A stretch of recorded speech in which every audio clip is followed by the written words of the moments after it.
And moving on to our final speaker, and I think folks, and if we have to have Mr. Yakym from Indiana is now recognized, and someone that has been an absolute breath of fresh air, just a month or two behind me on this, and part of this group that really wants to tackle this issue. So thank you, and you will be our final questions today. Thank you, Mr. Chairman. I ask unanimous consent to submit a Washington Post article by George F. Will into the record. Without objection, so ordered.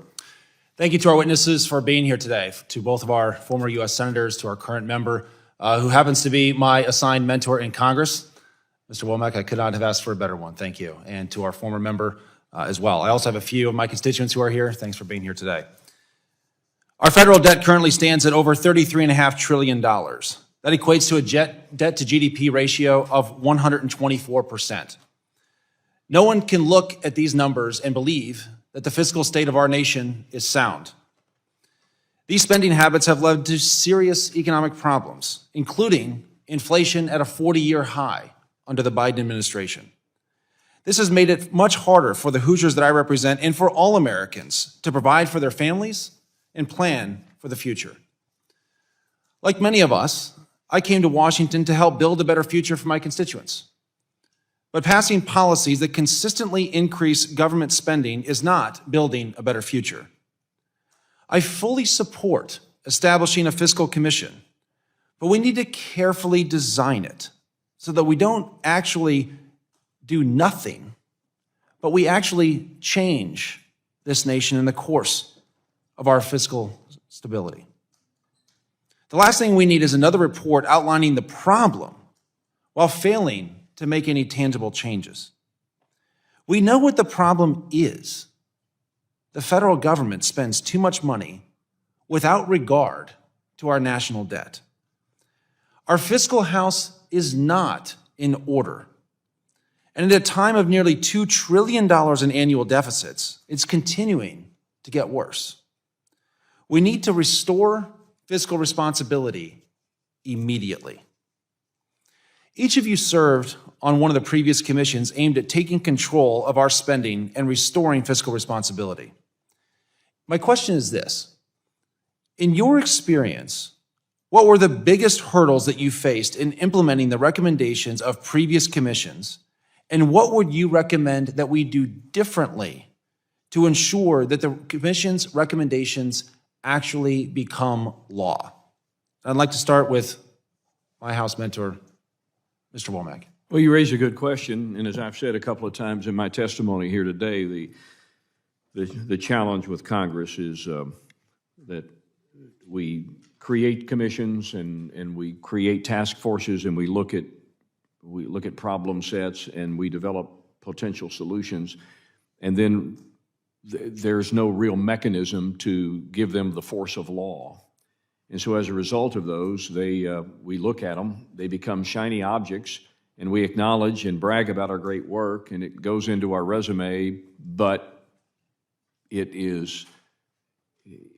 never becomes, the law of the land. And so there has to be some mechanism in place that gives it the force of law. Congress just has too many areas, and we defer.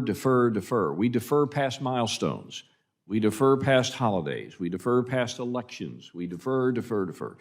And it makes it easy, they call it kicking the can down the road. It makes it really easy to move it to the next milestone. Right now, we're on a continuing resolution till November the 17th. That's the next milestone. And we will do something that will move us past that milestone. And then the next milestone is going to be the holidays. And then the next milestone is going to probably be the 24 election. And so we just have to have some ability to be able to constrain Congress from moving past the moment to some future milestone and give it the force of law today. So if that can be accomplished, then I think we're well on our way to solving for the crisis. Now, the other thing I'll say, and then I'll finish, and that is so much of what we're talking about today becomes what I call an inconvenient truth. And the American public we're afraid to tell the American public the inconvenient truth, because if you tell them what the problem is, they're going to want to know what the solution is. And as soon as you advocate for a solution, that trial balloon gets shot down before it gets 6 inches off the ground. And then you become a marked target. So those are the issues that we have to settle within ourselves, both sides of the aisle, and give us an opportunity to put this issue behind us, because it is a growing threat to our country.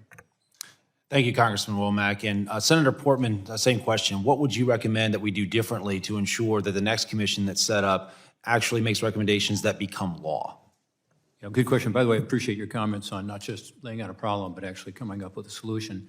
The problem is pretty easy to describe, and everybody on both sides of the aisle has kind of railed on the problem from a different perspective. But the question is, how do you actually, again, come up with a metric that makes sense, whether it's a 10-year balanced budget, whether it's a debt to GDP, and then have the objective of everybody there on that commission dedicated to trying to get there, to find that common ground. If you don't have that, it's not going to work. So I think that's maybe the most important thing. Second, I will say, just to the comment that some of these commissions or groups don't end up, getting passed. Again, 60% of Simpson Bowles ended up getting passed by roughly 2015. I was on this super committee. It said it wasn't too super. Almost all of our suggestions ended up getting incorporated over time. It's amazing, because members of Congress were desperate to find, some proposals, and well, the super committee looked at this, even though the super committee itself failed to get a majority vote. The ideas and the research that was done was very helpful. And then finally, as we talked about earlier, just raising the visibility of this issue, forcing Congress to deal with it. But I would say, to answer your question more directly, the other most important aspect, other than having this objective, having the commitment to find that common ground, would be having a up or down vote. So I think you've got to have the ability to have an expedited procedure in the United States Senate, and then to have a vote. As you know, the Senate is a tougher body to deal with regard to the rules, and then the House, not just the 60 votes, but the fact that things can get hung up. So you have to have an expedited procedure, and eventually force a vote, force the ability of this Congress to come together and make a tough vote, tough decision. As I said earlier, I think what the commission gives you is hopefully trust. It builds trust by choosing the right people and the right experts, and just being straight like you are in Indiana and the Midwest, and just telling people this is what it's about. Second is, I do think it provides some knowledge, information that maybe not everybody has, because you'll have people who are really targeted and focused on this issue. And I think Mr. Yarmouth and others have talked about that. That would be a good thing about it. And then third, if you have a commission that's going to report, it does provide a little political cover.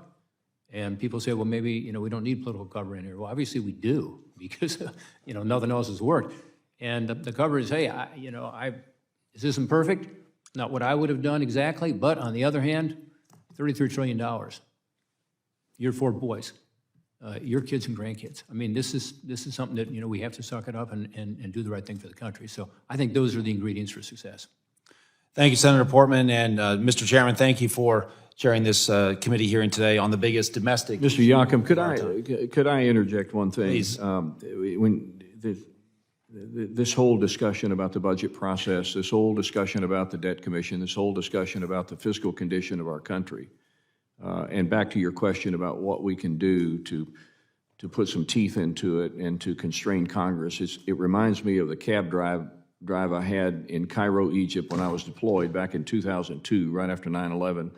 We're driving down the road in the cab, and it's all over the road, and it's a 3-wide lane, and there's 4-wide traffic. And I asked the cab driver, I said, hey man, do you not see the lines in the road? And he looked at me and he said, those are merely a suggestion. And that's exactly how I would describe the process that the U.S. Congress uses to manage its budgets, and precisely why we are in the condition we're in. I yield back. I could not agree more. And thank you, Congressman Womack. Mr. Chairman, I yield back. And I couldn't